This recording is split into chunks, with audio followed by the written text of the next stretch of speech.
Le matin du 14 novembre 1995, Isabelle Fournier ne s'est pas présentée à son poste dans les bureaux de la compagnie d'assurance où elle travaillait depuis 12 ans, située rue de la République à Lyon.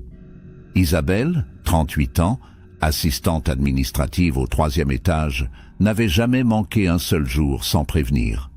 Son sac à main était posé sur son bureau, son manteau accroché au porte-manteau, son ordinateur encore allumé. Elle avait disparu entre 17h15 et 17h30, juste avant la fermeture. Personne ne l'avait vue partir, personne n'avait entendu quoi que ce soit. L'enquête de la police lyonnaise n'a révélé aucune trace de violence, aucune effraction, aucun témoin direct. Les collègues d'Isabelle décrivaient une femme discrète, célibataire, sans problème apparent. Sa voiture était restée au parking souterrain de l'immeuble. Son appartement, dans le quartier de la Croix-Rousse, était intact. Aucun mouvement bancaire suspect, aucun appel téléphonique étrange. Isabelle Fournier avait tout simplement cessé d'exister, comme si elle s'était volatilisée dans les couloirs étroits de ce bâtiment administratif où elle avait passé plus d'une décennie de sa vie professionnelle. Pendant 10 ans, l'affaire est demeurée un mystère complet. Classée sans suite en 1998, elle n'a jamais été résolue. Puis, en 2005, lors d'une migration informatique de l'entreprise vers un nouveau système de messagerie électronique, un technicien a découvert un dossier caché dans les archives du serveur. Ce dossier contenait plus de 350 courriels, échangés entre Isabelle Fournier et plusieurs membres de la direction. Des courriels qui révélaient un complot financier d'une ampleur insoupçonnée et qui posaient une question glaçante. Isabelle avait-elle été réduite au silence? Avant de continuer cette enquête qui va vous plonger dans les zones d'ombre du monde du travail français des années 90, j'aimerais savoir d'où vous nous regardez. Laissez-moi dans les commentaires votre ville et l'heure qu'il est chez vous en ce moment. Cela me permet de savoir où se trouve notre communauté et de créer du contenu adapté à vos attentes. Si cette histoire vous intrigue déjà, n'oubliez pas de vous abonner à la chaîne et d'activer la cloche pour ne manquer aucune de nos enquêtes. Un simple like nous aide énormément à continuer ce travail de documentation.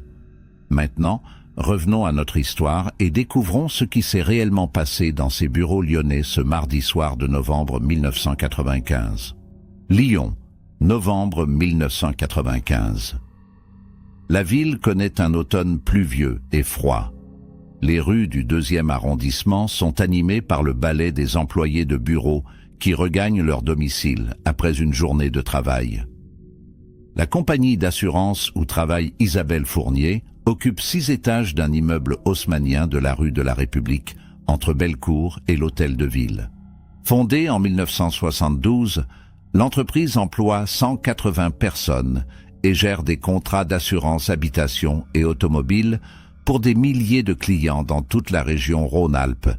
C'est une structure solide, respectée, dirigée par Philippe Thomas, 52 ans, qui a bâti sa réputation sur la rigueur et la discrétion. Isabelle Fournier travaille au département administratif, sous la supervision directe de Nathalie Morel, responsable du service comptabilité. Isabelle occupe un poste d'assistante de direction chargée de la saisie des contrats, du classement des dossiers clients et de la vérification des factures fournisseurs. Un travail méthodique qui demande de la concentration et une grande fiabilité. Isabelle excelle dans ce domaine. Elle arrive chaque matin à 8h30 précise, déjeune seule à son bureau et repart rarement avant 18h. Ses collègues la décrivent comme une femme aimable mais réservée, qui ne participe jamais aux sorties d'entreprise et évite les conversations personnelles. Le mardi 14 novembre 1995, Isabelle se présente au bureau comme à l'ordinaire. Elle porte un tailleur gris, des chaussures plates noires et une écharpe bordeaux. Elle salue brièvement Nathalie Morel en arrivant, allume son ordinateur et commence à traiter une pile de factures en attente. Vers 11h, elle participe à une réunion de 15 minutes avec 3 autres collègues pour vérifier l'état d'avancement d'un dossier client important. Elle ne dit presque rien. Elle prend des notes. À midi, elle mange un sandwich à son bureau en lisant le journal. Rien dans son comportement ne laisse présager quoi que ce soit d'inhabituel. L'après-midi se déroule sans incident apparent.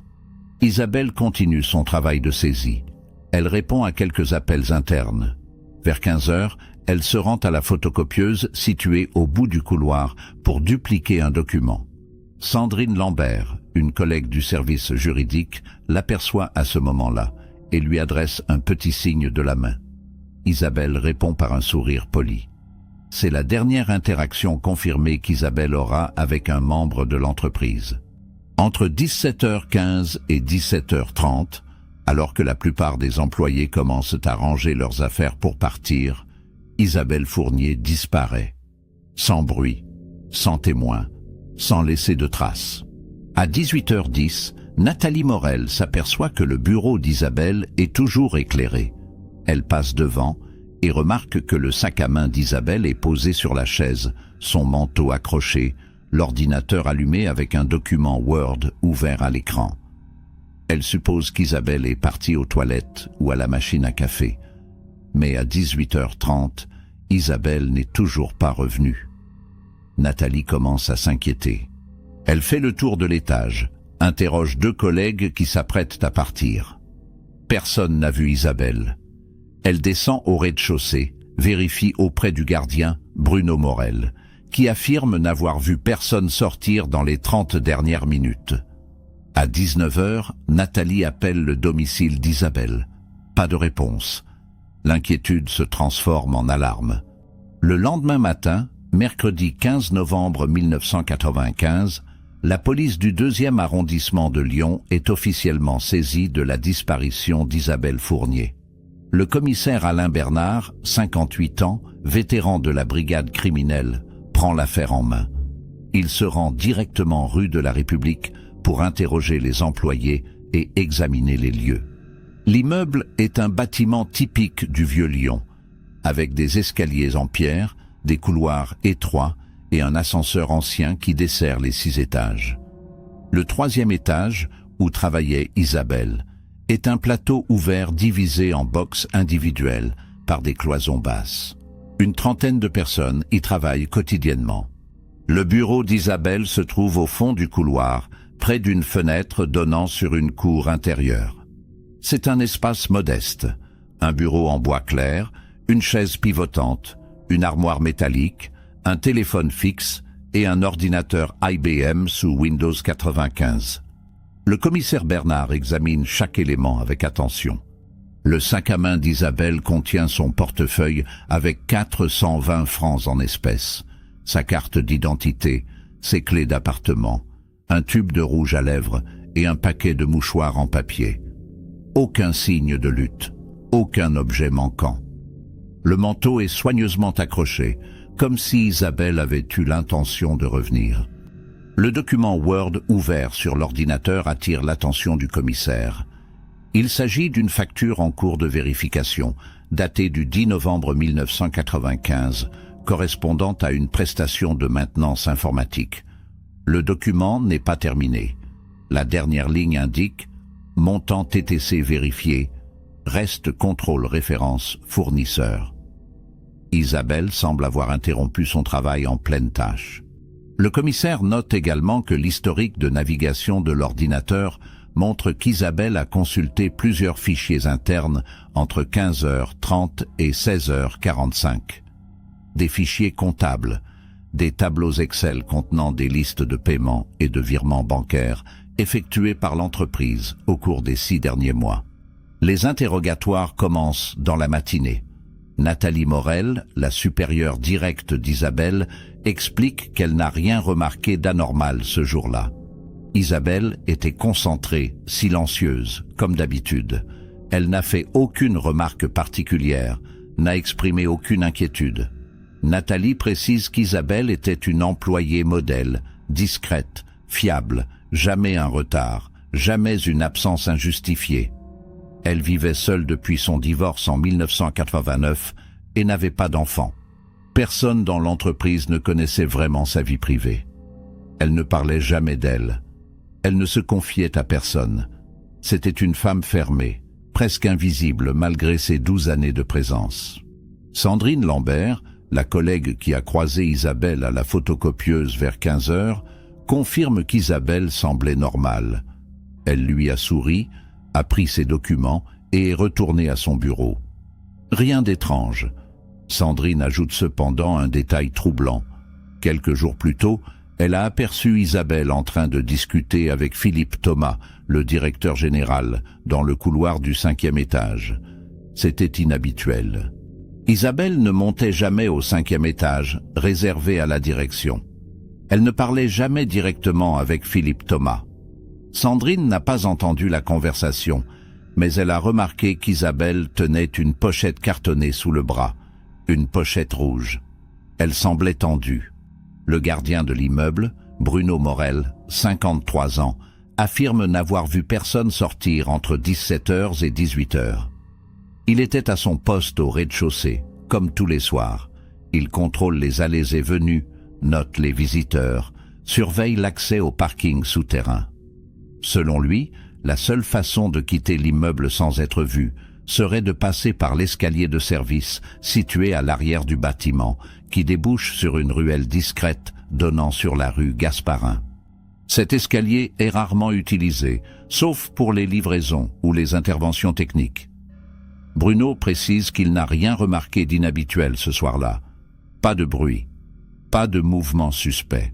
Le commissaire Bernard décide de vérifier les caméras de surveillance. L'immeuble en compte 3, une à l'entrée principale, une dans le hall du rez-de-chaussée et une au parking souterrain. Les bandes vidéo sont récupérées et visionnées immédiatement. La caméra de l'entrée principale montre le flux habituel des employés qui quittent les lieux entre 17h et 18h30. Isabelle n'apparaît sur aucune des images. La caméra du parking souterrain confirme que la voiture d'Isabelle, une Renault Clio bleue immatriculée dans le Rhône, est restée stationnée toute la soirée. Aucun mouvement autour du véhicule, aucune trace de départ. Le 3e enregistrement, celui du hall, pose problème. La bande vidéo présente une interruption de 12 minutes entre 17h18 et 17h30. L'image se fige brutalement, puis reprend comme si de rien n'était. Le technicien qui gère le système de vidéosurveillance, Sébastien Bonnet, 39 ans, explique qu'il s'agit probablement d'une défaillance technique. Le système est ancien, installé en 1989, et connaît régulièrement des pannes mineures. Selon lui, cette interruption est une simple coïncidence. Le commissaire Bernard n'en est pas convaincu. 12 minutes, précisément pendant la fenêtre temporelle où Isabelle a disparu. C'est trop parfait pour être un hasard. L'enquête se poursuit avec une perquisition de l'appartement d'Isabelle, situé au 4e étage d'un immeuble de la Croix-Rousse, rue des Tables Claudiennes. L'appartement est petit, propre, ordonné. 2 pièces, un salon avec une cuisine ouverte, une chambre avec une salle de bain attenante. Les meubles sont simples, fonctionnels, aucun désordre, aucun signe de départ précipité. Le lit est fait, la vaisselle est rangée, le réfrigérateur contient des produits frais. Le courrier du jour est posé sur la table du salon, non ouvert. Dans la chambre, le commissaire Bernard découvre un agenda personnel posé sur la table de nuit. Il le feuillette avec attention. L'agenda contient des notes succinctes, rendez-vous médicaux, courses à faire, rappels divers. Rien d'extraordinaire. Mais à la date du 14 novembre, Isabelle a écrit « RDV 17h45, ne rien dire. Rien de plus. Pas de nom, pas de lieu.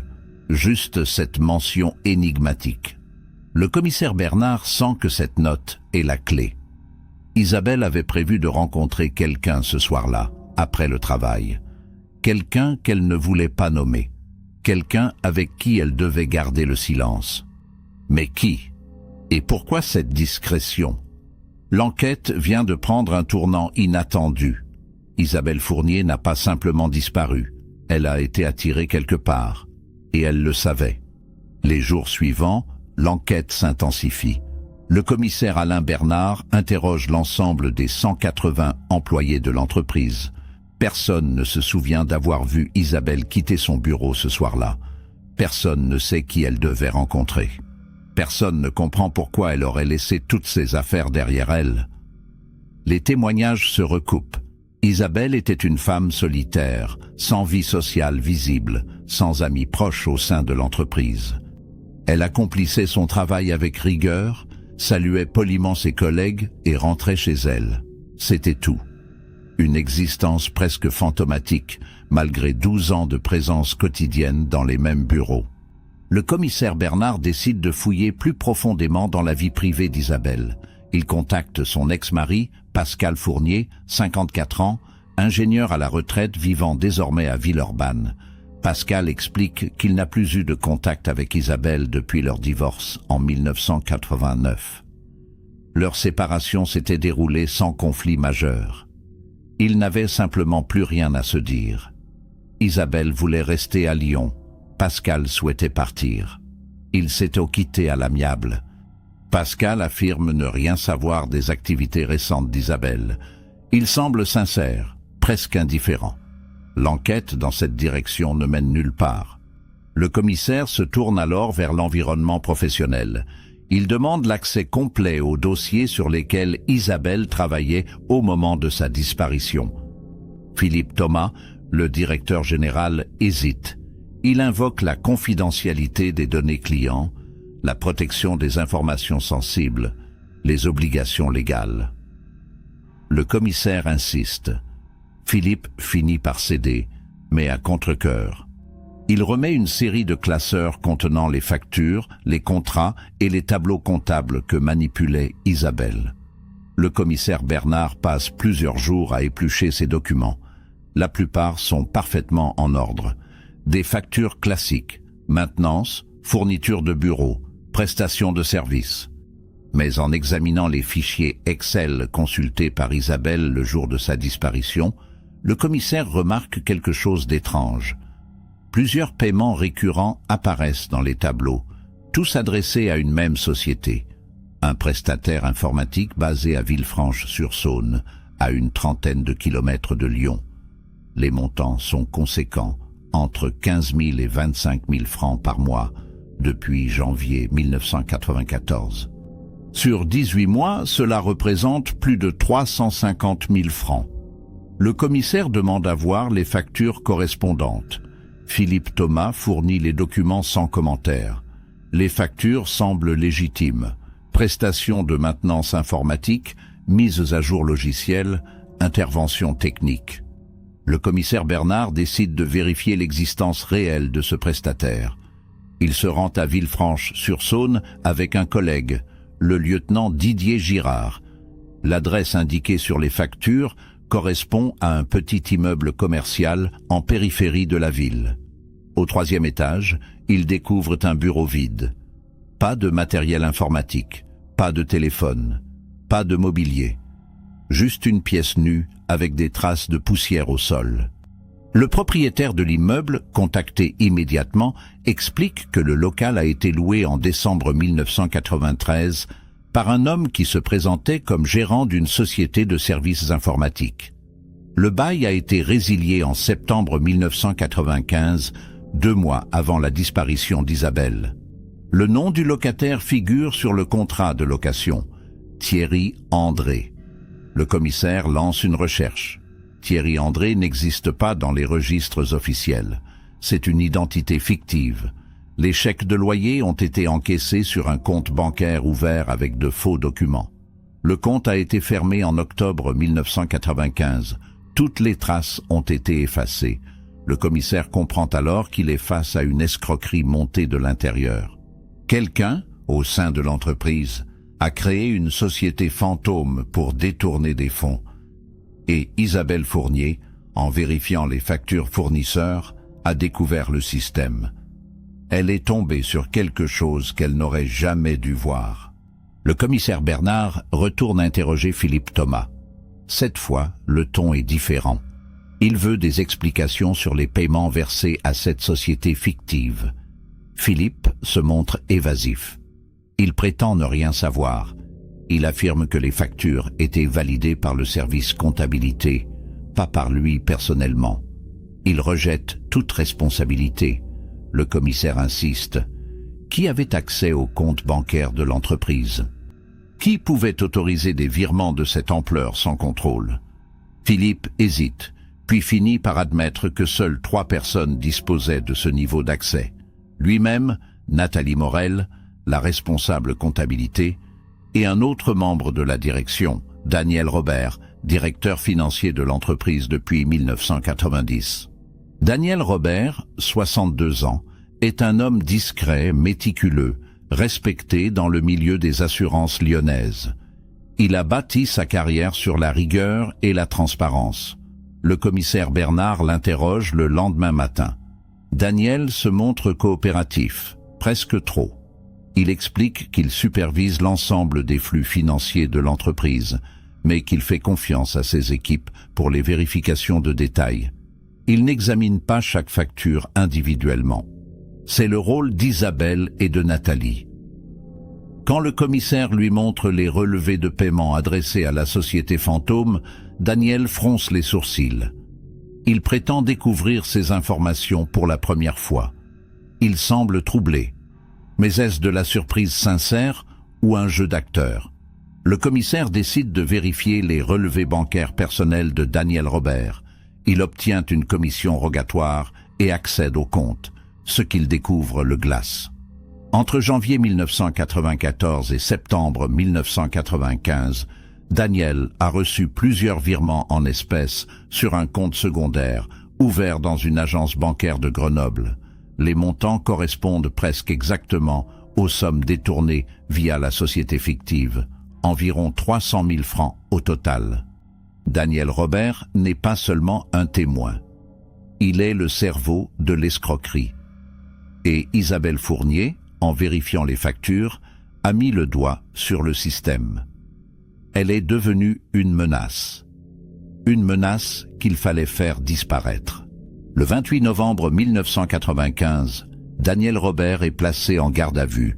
Il nie tout en bloc. Il affirme que les virements reçus proviennent d'héritages familiaux, de placements financiers, de sources légitimes. Il ne peut pas expliquer pourquoi ces virements ont été effectués depuis un compte lié à la société fantôme, mais il maintient son innocence. Le commissaire Bernard n'a pas de preuves directes reliant Daniel à la disparition d'Isabelle. Pas de témoins, pas d'aveu, pas de corps. L'enquête piétine. Daniel est relâché après 48 heures, faute d'éléments suffisants pour l'inculper. Mais le commissaire sait qu'il tient son suspect. Il lui manque juste la preuve finale. Et surtout, il lui manque Isabelle. Les semaines passent. L'affaire Isabelle Fournier occupe les journaux locaux pendant quelques jours, puis disparaît progressivement des colonnes. Les enquêteurs continuent leurs recherches, mais sans résultat concret. Des battues sont organisées dans les environs de Lyon, dans les forêts, le long des berges du Rhône et de la Saône. Aucune trace du corps d'Isabelle n'est retrouvée. Les plongeurs inspectent les cours d'eau. Rien. Les chiens policiers fouillent les zones boisées. Rien. Isabelle semble avoir été effacée de la surface de la Terre. Le commissaire Bernard refuse d'abandonner, mais les ressources s'amenuisent. D'autres affaires urgentes réclament son attention. L'enquête ralentit inexorablement. En janvier 1996, le commissaire interroge à nouveau Nathalie Morel. Il veut savoir si elle avait connaissance du système de détournement. Nathalie se défend avec véhémence. Elle affirme n'avoir jamais eu le moindre soupçon. Elle validait les factures qui lui étaient soumises, mais elle ne vérifiait pas l'existence réelle des fournisseurs. Ce n'était pas son rôle. Elle faisait confiance aux documents qui arrivaient sur son bureau. Le commissaire la croit. Nathalie semble sincère, presque brisée par cette affaire. Elle se sent coupable de ne pas avoir remarqué les anomalies. Elle se reproche de ne pas avoir protégé Isabelle. Mais elle n'est pas complice. Elle est simplement passée à côté de la vérité. Le commissaire décide d'interroger à nouveau Sébastien Bonnet, le technicien responsable du système de vidéosurveillance.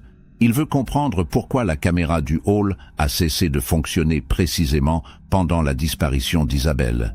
Sébastien maintient sa version. Une défaillance technique. Un dysfonctionnement aléatoire. Le commissaire ne le croit pas. Il fait analyser les bandes vidéo par un expert en système de surveillance. L'expert conclut que l'interruption n'est pas accidentelle. Les images ont été coupées manuellement, puis la bande a été remise en lecture. Quelqu'un a manipulé le système. Quelqu'un qui savait comment fonctionne le dispositif de sécurité.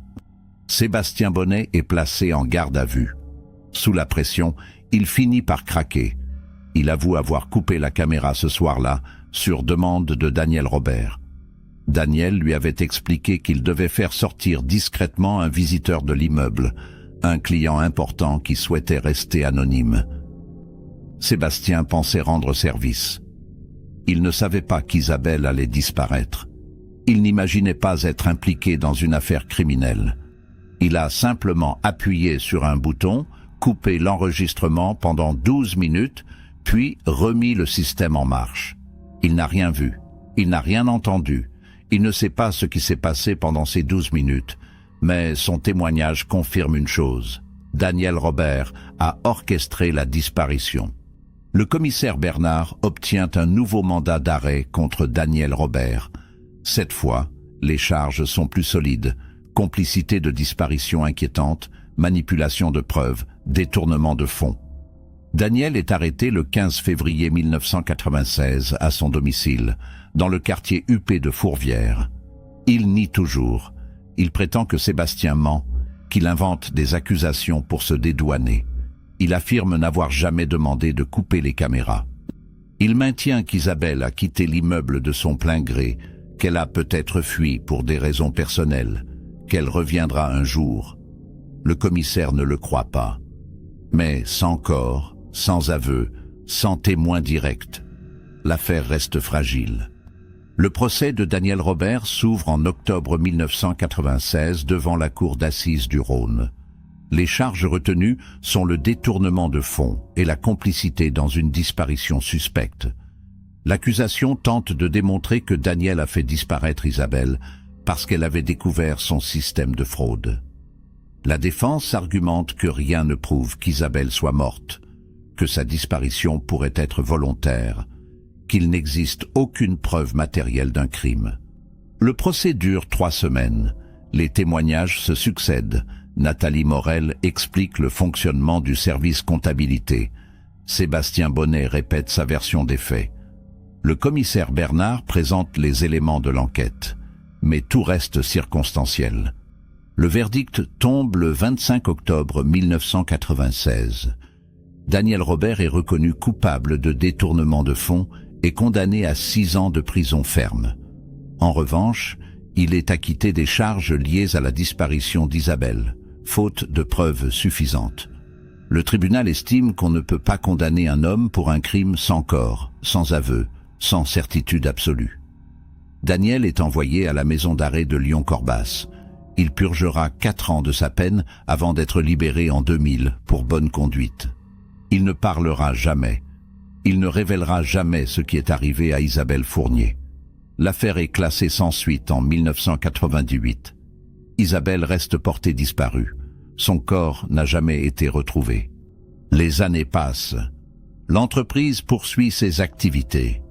Philippe Thomas prend sa retraite en 2001. Nathalie Morel quitte Lyon en 2003 pour rejoindre une autre société à Marseille. Les anciens collègues d'Isabelle se dispersent. Certains changent de métier. D'autres restent dans le secteur des assurances.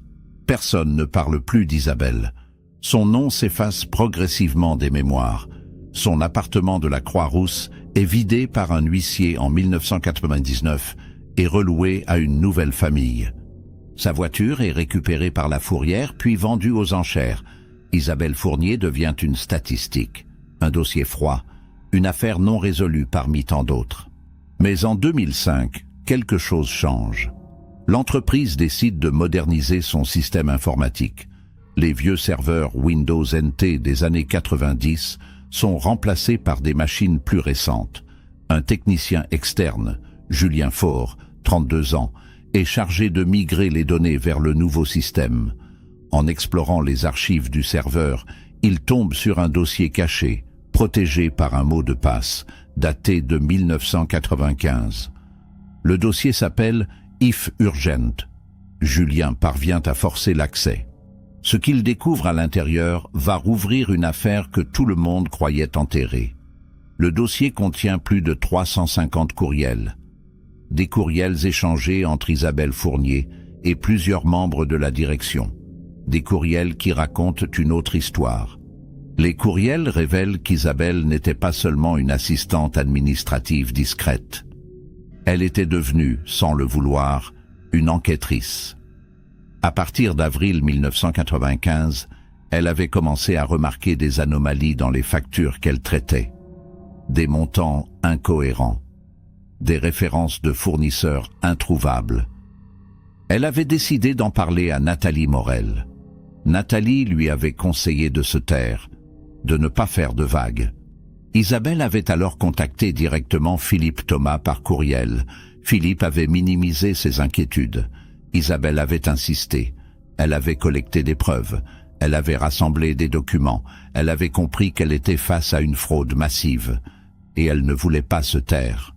Dans les derniers courriels, datés de novembre 1995, Isabelle écrit qu'elle a été contactée par Daniel Robert. Il lui a proposé une rencontre discrète, le 14 novembre à 17h45, dans un bureau vide du 5e étage. Il voulait discuter de la situation, trouver une solution à l'amiable. Isabelle avait accepté. Elle pensait pouvoir négocier, convaincre Daniel de rendre l'argent, d'arrêter la fraude. Elle ne voulait pas le dénoncer immédiatement. Elle voulait lui donner une chance. Dans son dernier courriel, envoyé le 14 novembre à 16h30, Isabelle écrit « Je monte le voir dans 1 heure. J'espère qu'il sera raisonnable. Si je ne reviens pas, ces documents sont la preuve. Elle ne reviendra jamais. » La découverte des courriels en 2005 provoque un choc. Julien Faure, le technicien qui a trouvé le dossier caché, contacte immédiatement la police. L'affaire est transmise au commissariat du 2e arrondissement, puis transférée à la brigade criminelle de Lyon. Le dossier Isabelle Fournier, classé sans suite depuis 7 ans, est rouvert. Un nouveau juge d'instruction est désigné. Véronique André, 48 ans, magistrate réputée pour sa rigueur et sa persévérance. Elle ordonne une nouvelle enquête approfondie. Les courriels constituent des éléments nouveaux, susceptibles de modifier complètement la compréhension de l'affaire. Ils prouvent qu'Isabelle savait qu'elle courait un danger, et qu'elle l'a quand même affronté. Le juge André demande que Daniel Robert soit à nouveau interrogé. Mais Daniel est introuvable. Libéré de prison en 2000, il a quitté Lyon et n'a laissé aucune adresse de résidence. Ses proches affirment ne plus avoir de contact avec lui depuis des années. Les recherches révèlent qu'il a vendu son appartement de Fourvière en 2001 et qu'il est parti vivre à l'étranger, probablement en Espagne ou au Portugal. Les autorités lancent un mandat d'arrêt international. Les polices espagnoles et portugaises sont alertées. Mais Daniel semble avoir disparu aussi complètement qu'Isabelle. Il a changé d'identité, effacé ses traces, recommencer une nouvelle vie loin de la France. Le juge André décide de réinterroger tous les témoins encore vivants. Philippe Thomas, désormais âgé de 62 ans et retraité depuis 4 ans, est convoqué. Il reconnaît avoir reçu plusieurs courriels d'Isabelle au printemps et à l'automne 1995. Isabelle lui signalait des irrégularités dans les paiements versés à des fournisseurs. Philippe avoue qu'il n'a pas pris ces avertissements au sérieux. Il pensait qu'Isabelle exagérait, qu'elle voyait des problèmes là où il n'y en avait pas. Il regrette aujourd'hui de ne pas avoir écouté. Il regrette de ne pas avoir protégé Isabelle, mais il maintient qu'il ignorait l'ampleur de la fraude orchestrée par Daniel Robert. Il n'était pas complice, il était simplement aveugle. Nathalie Morel, contactée à Marseille où elle vit depuis 2003, accepte de témoigner à nouveau. Elle explique qu'Isabelle lui avait effectivement parlé de ses doutes concernant certaines factures. Nathalie lui avait conseillé de ne pas insister, de rester à sa place, de ne pas chercher des ennuis. Elle pensait protéger Isabelle en lui demandant de se taire. Elle ne voulait pas qu'Isabelle entre en conflit avec la direction. Elle pensait bien faire. Mais en réalité, elle a peut-être poussé Isabelle à agir seule, à contacter directement Daniel Robert, à se mettre en danger. Nathalie pleure pendant son témoignage. Elle porte ce poids depuis 10 ans. Elle n'a jamais cessé de penser à Isabelle.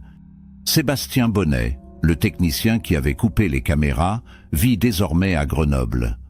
Il est marié, père de 2 enfants, et travaille dans une entreprise de télécommunications. Il accepte de témoigner une nouvelle fois. Il répète ce qu'il avait dit en 1996.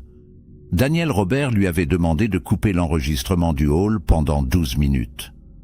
Sébastien avait obéi sans poser de questions. Il ne savait pas qu'Isabelle allait disparaître. Il ne savait pas qu'il participait à un crime. Depuis, il vit avec la culpabilité. Il aurait dû refuser. Il aurait dû comprendre que quelque chose n'allait pas. Mais il était jeune, naïf, influençable. Il ne voulait pas perdre son emploi. Il a simplement fait ce qu'on lui demandait. Le juge André ordonne une nouvelle expertise technique des courriels découverts. Les experts en informatique légale analysent les métadonnées, les horodatages, les adresses IP. Tout confirme l'authenticité des messages. Isabelle a bien envoyé ses courriels entre avril et novembre 1995. Elle a bien découvert la fraude. Elle a bien tenté d'alerter sa hiérarchie. Et elle a bien accepté de rencontrer Daniel Robert le 14 novembre à 17h45. L'un des courriels contient même une pièce jointe, un fichier Excel listant tous les paiements suspects effectués entre janvier 1994 et octobre 1995. Un document accablant, un document qui signait l'arrêt de mort d'Isabelle. Le juge décide de faire analyser à nouveau l'immeuble de la rue de la République. Les nouveaux propriétaires, qui ont racheté le bâtiment en 2003, acceptent de collaborer. Une équipe de la police scientifique inspecte le 5e étage, où Isabelle devait rencontrer Daniel.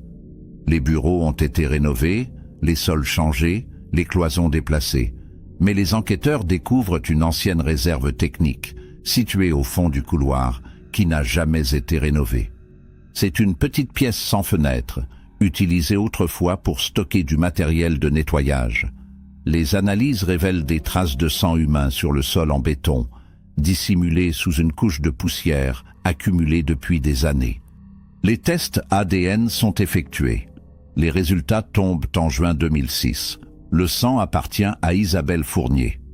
Les enquêteurs comprennent alors ce qui s'est passé. Isabelle est montée au 5e étage le 14 novembre 1995 à 17h45, comme prévu. Elle a rencontré Daniel Robert dans cette réserve technique. Ils ont discuté. Daniel a probablement tenté de la convaincre de se taire, de détruire les preuves, d'oublier ce qu'elle avait découvert. Isabelle a refusé. Elle voulait que la vérité éclate. Daniel a alors perdu son sang-froid. Il l'a frappée, violemment. Isabelle est tombée. Elle a heurté le sol. Elle est morte sur le coup, ou peu après. Un meurtre non prémédité, un acte de panique. Mais que s'est-il passé ensuite? Comment Daniel a-t-il fait disparaître le corps? Les enquêteurs reconstituent le scénario. Daniel a profité des 12 minutes pendant lesquelles les caméras étaient coupées pour transporter le corps d'Isabelle hors de l'immeuble. Il a utilisé l'escalier de service, celui qui donne sur la ruelle discrète rue Gasparin. Il a chargé le corps dans un véhicule stationné à proximité. Puis il est reparti. Personne ne l'a vu.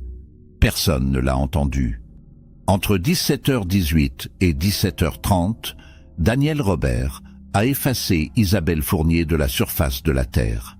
Il a ensuite abandonné le corps quelque part, peut-être dans une forêt, peut-être dans un cours d'eau, peut-être dans un lieu que lui seul connaît. Les recherches reprennent. Des équipes de plongeurs inspectent à nouveau le Rhône et la Saône. Des chiens reniflent les zones boisées autour de Lyon. Des fouilles sont organisées dans les anciennes propriétés de Daniel Robert, notamment un cabanon qu'il possédait à Miribel, au bord du lac. Rien n'est retrouvé. Le corps d'Isabelle reste introuvable, mais les preuves sont désormais suffisantes pour accuser formellement Daniel Robert de meurtre. Le mandat d'arrêt international est renforcé. Interpol est mobilisé. La traque s'intensifie. Daniel Robert devient l'un des hommes les plus recherchés de France. Mais il demeure invisible, comme s'il s'était volatilisé, tout comme Isabelle. En septembre 2007, un coup de théâtre survient. Un touriste français en vacances à Lisbonne, au Portugal, reconnaît Daniel Robert dans un café du quartier de l'Alfama. Il alerte immédiatement les autorités portugaises. La police intervient rapidement. Daniel est arrêté sans résistance. Il vit au Portugal depuis 2001 sous une fausse identité, se faisant appeler André Moreira. Il travaille comme consultant financier pour une petite entreprise locale. Il mène une vie discrète, presque anonyme. Quand les policiers l'interpellent, il ne dit rien. Il sait que tout est terminé.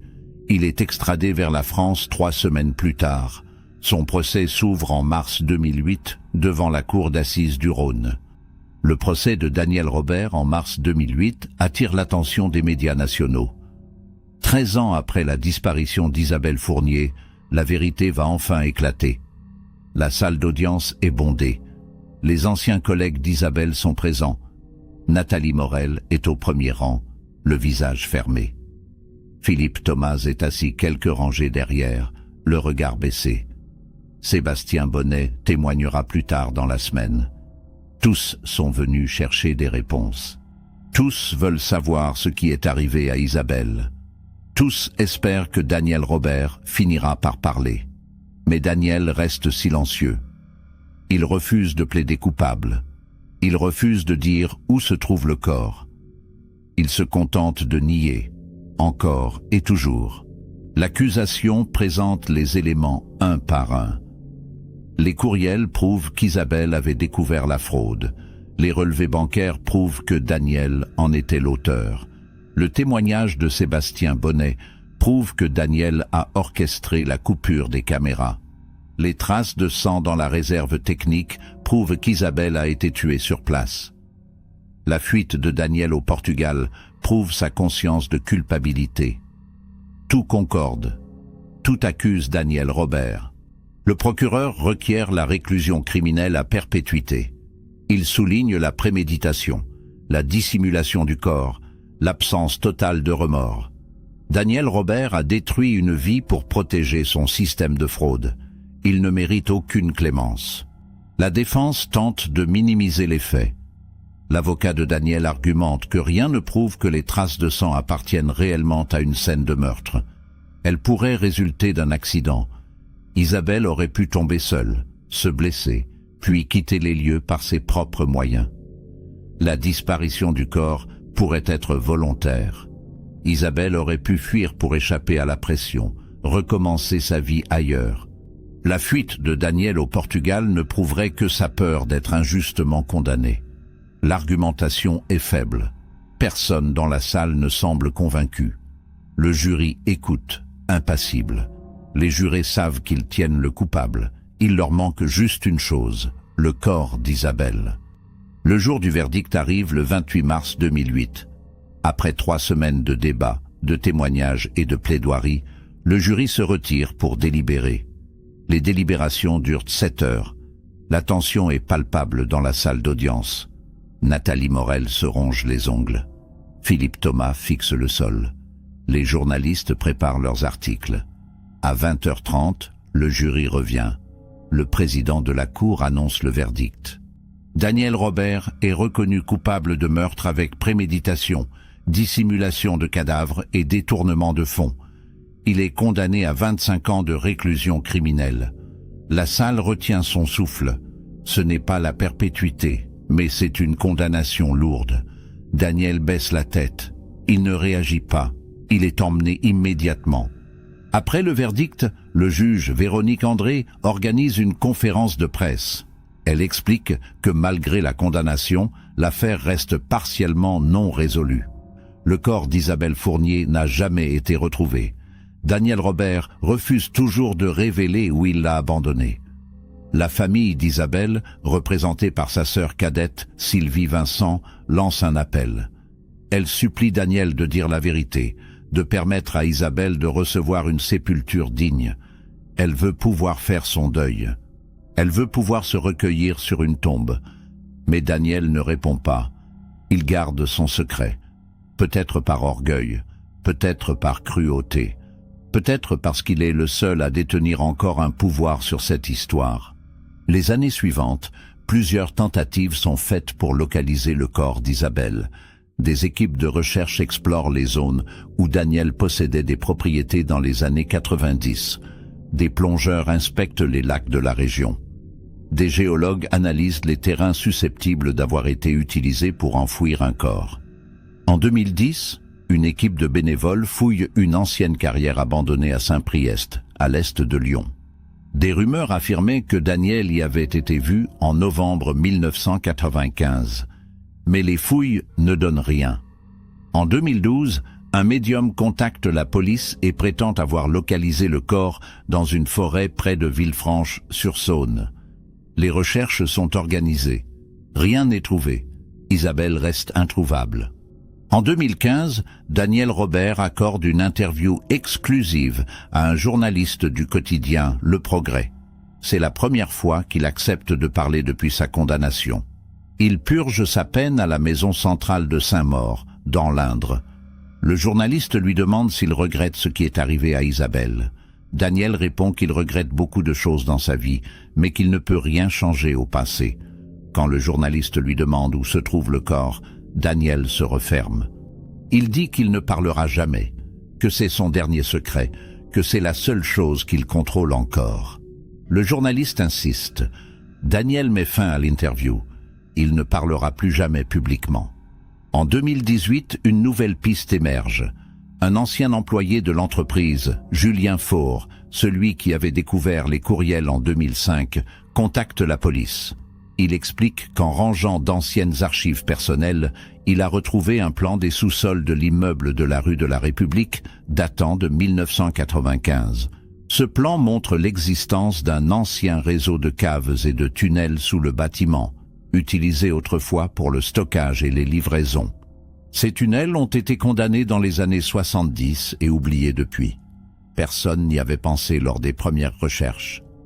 Une équipe de spéléologues et de policiers descend explorer ces tunnels en juin 2018.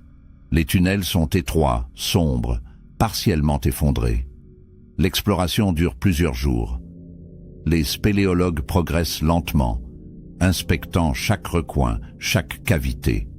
Le 4e jour, dans une section isolée située sous l'ancien parking de l'immeuble, ils découvrent des ossements humains dissimulés derrière un mur de briques partiellement effondré.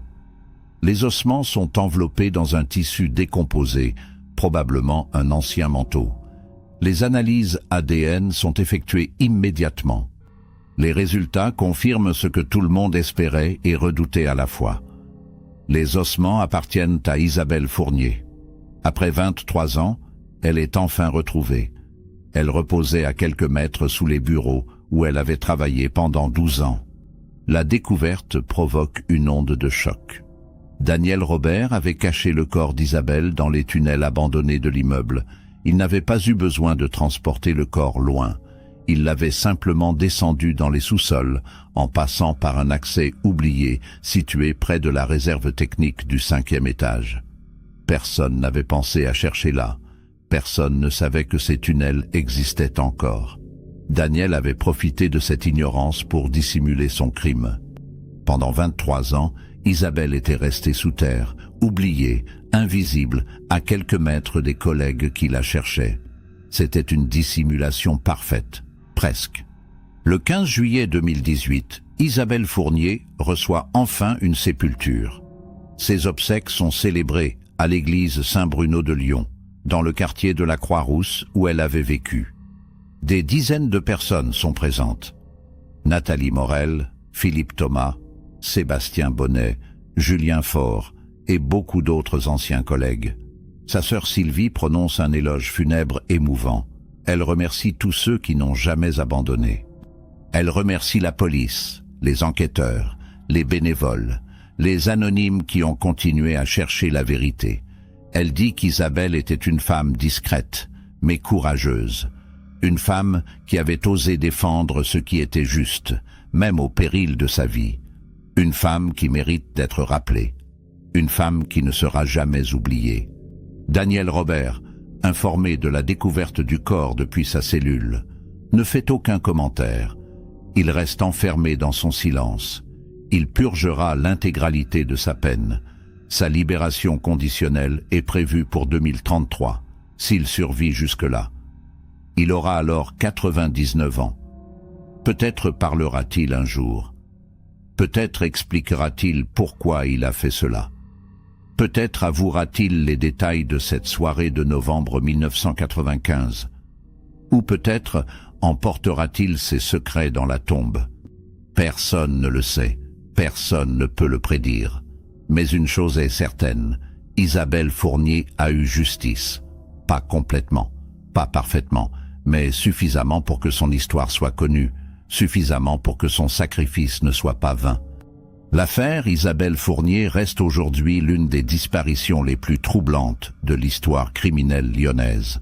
Une femme ordinaire, discrète, sans histoire, qui a découvert par hasard une fraude financière et qui en a payé le prix ultime. Une femme qui a voulu faire ce qui était juste et qui a été réduite au silence. Pendant 23 ans, elle est restée cachée sous les bureaux où elle avait travaillé, invisible, oubliée, comme si elle n'avait jamais existé. Mais la vérité a fini par émerger. Grâce à la persévérance des enquêteurs, grâce aux courriels retrouvés, grâce à la découverte des tunnels oubliés, Isabelle a retrouvé son nom, elle a retrouvé sa dignité. Cette histoire nous rappelle que le monde du travail n'est pas toujours un lieu sûr, que la cupidité peut pousser certains à commettre l'irréparable, que le silence peut être aussi dangereux que la violence. Isabelle Fournier a refusé de se taire. Elle a voulu dénoncer ce qu'elle avait découvert, et elle en est morte. Mais son courage a permis de révéler une fraude massive, de condamner un criminel, et de montrer que même les secrets les mieux gardés finissent par être dévoilés. Son histoire est un avertissement et un hommage. Un avertissement à ceux qui pensent pouvoir échapper à la justice. Un hommage à ceux qui osent défendre la vérité, même quand cela coûte cher. Si cette histoire vous a touché, n'hésitez pas à laisser un commentaire pour partager vos réflexions. Connaissiez-vous cette affaire? Pensez-vous que la justice a été rendue correctement? Quelles leçons pouvons-nous tirer de cette tragédie? Vos avis nous intéressent. N'oubliez pas de vous abonner à la chaîne et d'activer les notifications pour ne manquer aucune de nos prochaines enquêtes. Nous continuerons à explorer les mystères non résolus, les disparitions inexpliquées et les affaires criminelles qui ont marqué la France. Merci de nous avoir suivis jusqu'au bout. Prenez soin de vous et souvenez-vous, la vérité finit toujours par éclater, même si cela prend du temps.